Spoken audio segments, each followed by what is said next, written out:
টিকিটটা কাটবার পর মেট্রোটা ধরতে হবে, আর তারপর আমরা চলে যাবো সোজা চাঁদনি চক। আমি কেন যাচ্ছি চাঁদনি চক তোমরা যারা জানো না তার জন্য আবার বলছি, বাড়িতে ওয়ারিং এর কাজ করাবো, লাইট লাগাবো, পাখা লাগাবো, অনেক কিছু, সঙ্গে লাইটও নিয়ে যাচ্ছি, কিছু লাইটও লাগাবো। আর আমার যদি নিজের কোনো জিনিস পছন্দ হয় তাহলে সেগুলো কিনবো। কলকাতা চাঁদনি মার্কেটে যার জন্য আসা, এই তারের জন্য দেখতে হবে, শুনতে হবে, জানতে হবে, তারপরেই তারগুলো নিতে হবে। এই সমস্ত কাজে হুটোপাটা একদম না, তাই তো ধীর মস্তিষ্কে সব দেখছিলাম, সঙ্গে সুইচও। অন্যদিকে কালার লাইট নেবো না সাদা লাইট নেবো সেটাই ভাবছিলাম, দেখতে সবগুলো লাইটই বেশ লাগছে। যাক বাবা, এদিকে তারটার হিসাব তো একদম কমপ্লিট, এখনো বাকি আছে অনেক জিনিস, চলো তোমরা দেখতে থাকো।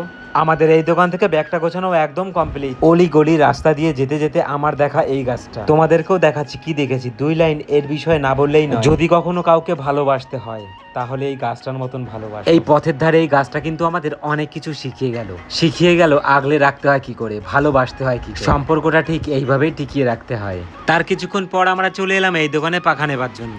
দাঁড়িয়ে দাঁড়িয়ে ভাবছি এতগুলো জিনিস আমরা আজকে নেবো কি করে। ভিডিওর প্রথমে তোমাদের বলেছি 3টে পাখা নেবো এখান থেকে, একটা রান্নাঘর আর 2টো বাথরুমের। চাঁদনি মার্কেটটা অনেকে বলে ভালো না, কিন্তু আমি তো তেমন দেখি না, প্রত্যেকটা ফ্যান আমাদের চেকিং করে দিচ্ছিল। মোদি কালার, আমি তো মোদি কালার বলিনি, আমি তো অন্য কালার বলেছি।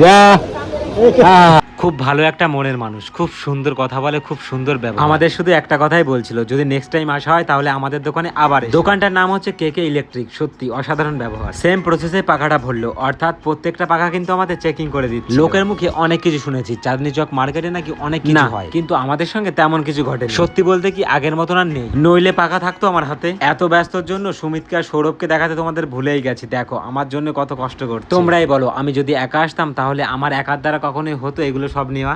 আমার তো কেনাকাটা একদম কমপ্লিট। আচ্ছা তোমরা বলতে পারবে আমি কত টাকার কেনাকাটা করলাম? অন্যদিকে আমরা বাইরে যেতে যেতে সৌরভ একটা কভার নিল তার ফোনের জন্য। তারপর প্লেনের টিকিটটা কাটলাম, তারপর আমরা প্লেনে করে সোজা বাড়ির দিকে। আর হ্যাঁ, আমার ভিডিওগুলো তোমাদের কেমন লাগে অবশ্যই কমেন্টে জানিয়ে দিও।